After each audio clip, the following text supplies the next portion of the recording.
Ever wondered about extreme ironing or underwater pumpkin carving? Well, you're in for a treat.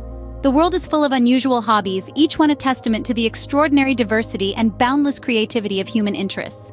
Imagine scaling a mountain, not for the thrill of the ascent, but to iron your clothes at the summit.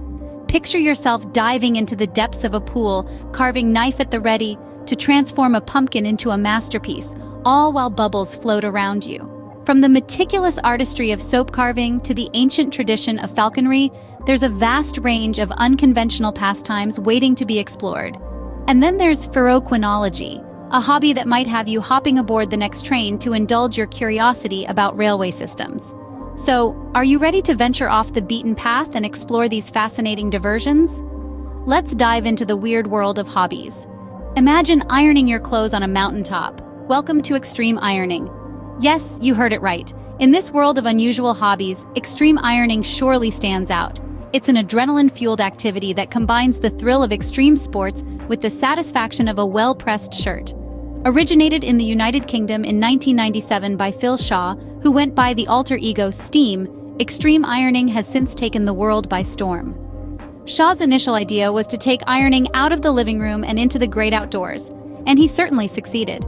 This quirky hobby has quickly gained traction worldwide, with ironing enthusiasts pushing the boundaries of where and how they can iron. From the depths of the ocean to the peaks of the highest mountains, no location is deemed too extreme for these iron-wielding adventurers. The appeal of extreme ironing lies not just in the novelty, but in the challenge it presents. It's not about just getting the wrinkles out of your clothes. It's about doing so while navigating treacherous terrains, battling the elements, and often while performing another extreme sport. Skydiving, snowboarding, rock climbing, you name it. And it's probably been done with an ironing board in tow. In 2002, the first Extreme Ironing World Championships took place in Germany, solidifying its status as a bona fide sport. Competitors from around the globe showcased their ironing skills in the most challenging environments, including underwater, hanging from trees, and on top of moving vehicles. Extreme ironing has even reached the final frontier, space.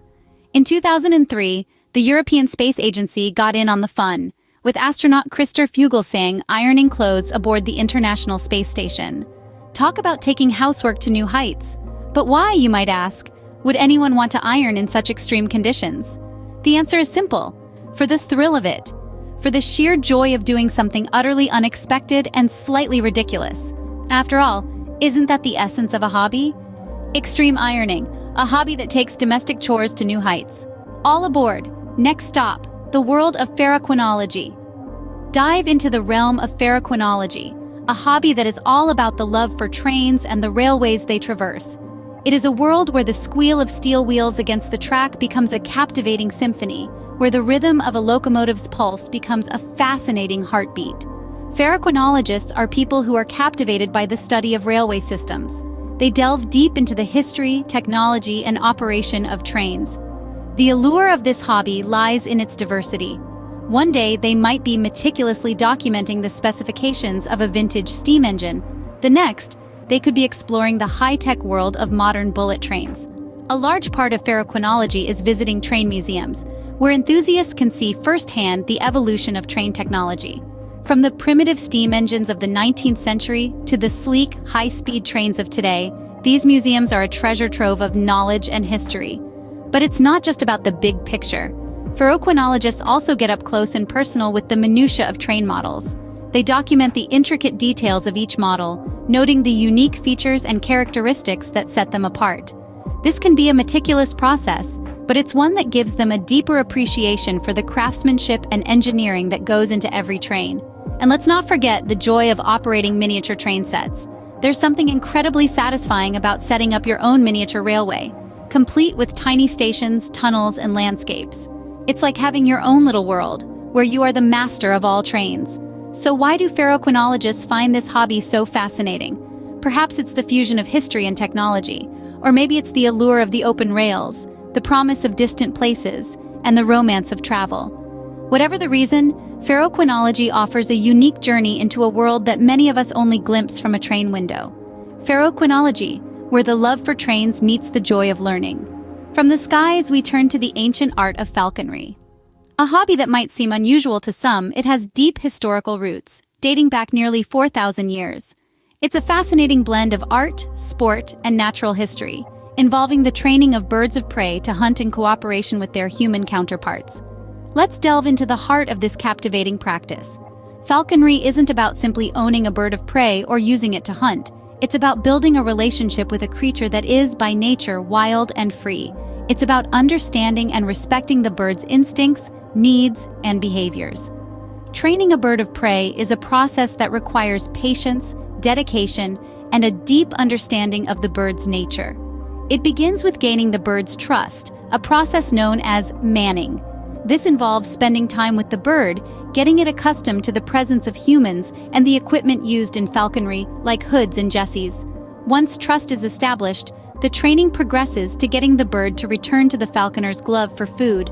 This is done in small, incremental steps, using positive reinforcement.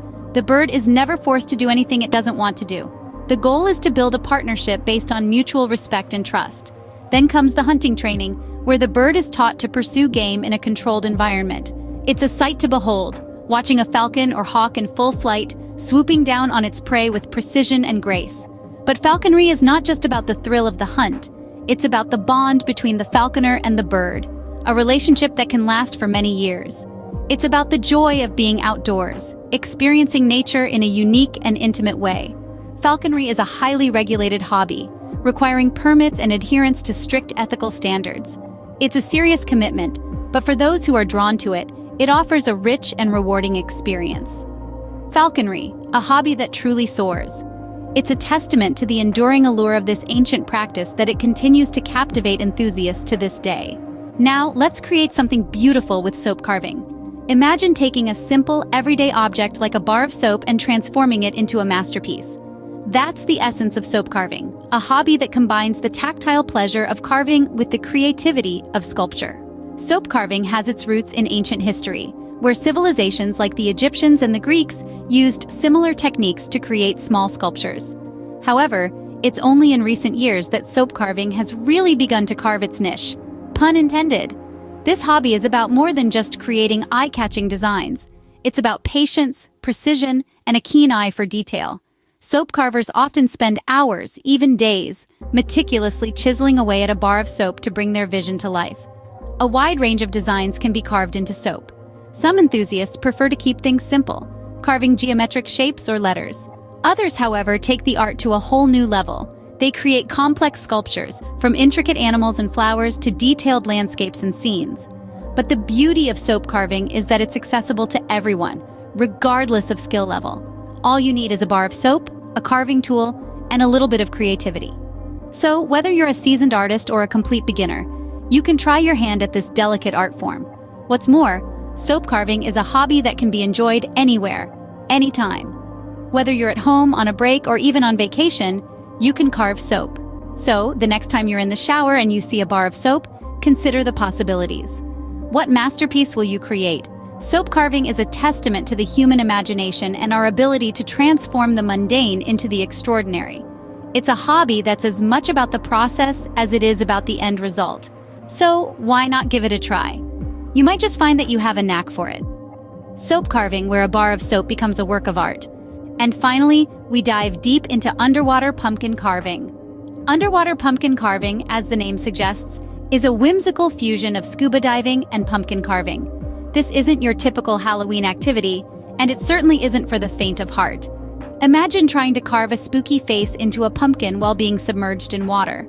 Sounds challenging, right? Well, that's part of the thrill.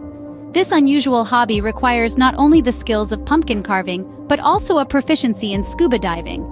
It's a test of creativity and dexterity, where participants must navigate the buoyancy of the pumpkin and the pressure of the water, all while donning a diving suit and mask. So, why would someone want to carve a pumpkin underwater? Well, for some, it's the sheer novelty and fun. For others, it's the added layer of challenge that makes it appealing.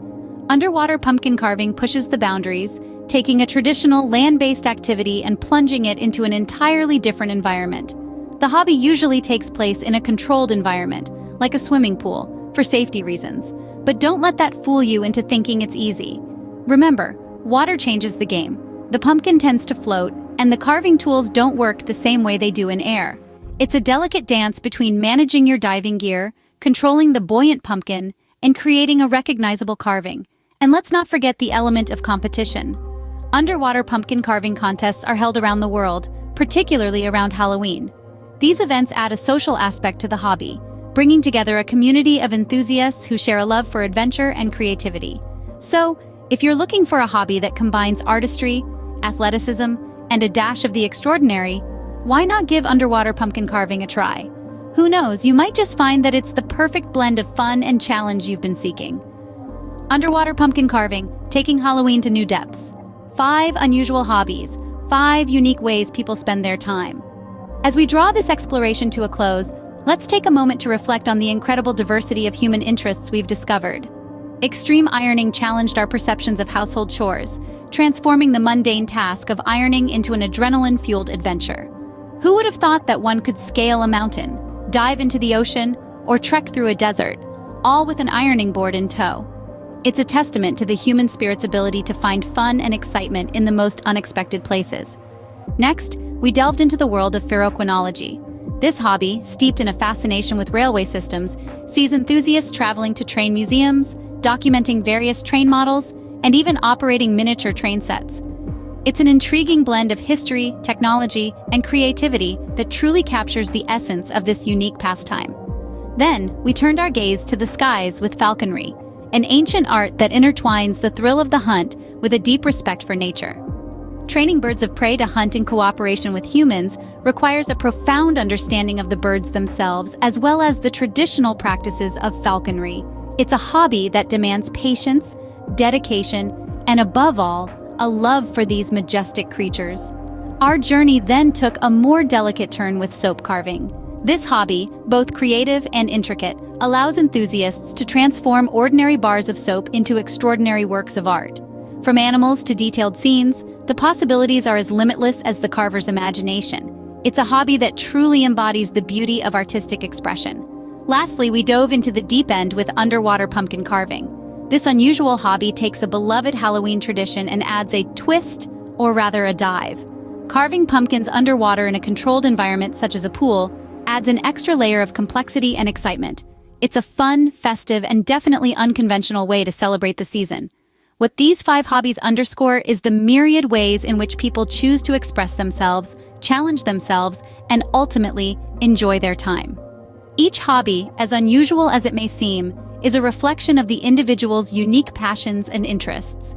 From the adrenaline rush of extreme ironing to the historical fascination of ferroequinology, the respect for nature and falconry, the delicate artistry in soap carving, and the festive fun of underwater pumpkin carving, we've seen a vast spectrum of pastimes that go beyond the ordinary. So here's to the unusual, the unique, and the utterly fascinating. Here's to the hobbies that make our lives that much more colorful and interesting. May we continue to explore, learn, and grow in our pursuits, no matter how unconventional they may be. From extreme ironing to underwater pumpkin carving, hobbies can indeed be as unique as the individuals who pursue them.